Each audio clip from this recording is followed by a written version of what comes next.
The first thing that comes to my mind is Weymouth. Very big, very large, blue. Endless.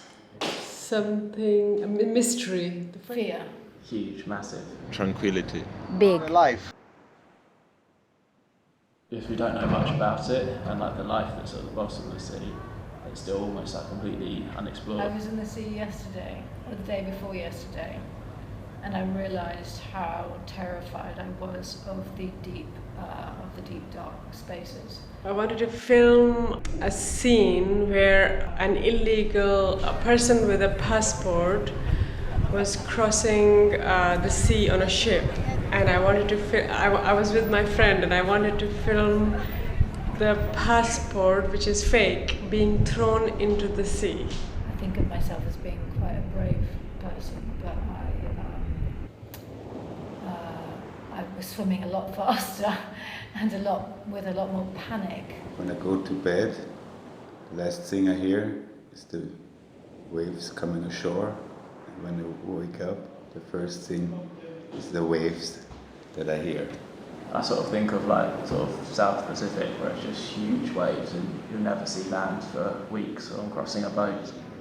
I love staring at the sea, at the parts where there is no island or any other kind of land in the distance, and imagine that there is a cliff right in the end and everything is falling apart after this point. When I came to the Dodecanese in 1946, I went to Rhodes, first of all, dealing with the people who were in the German concentration camps. The Jewish people were coming back to claim their property. You feel the nature, more or less like when you see green. It's a full moon, and so although it's the middle of the night, there's still lots of light coming from the moon.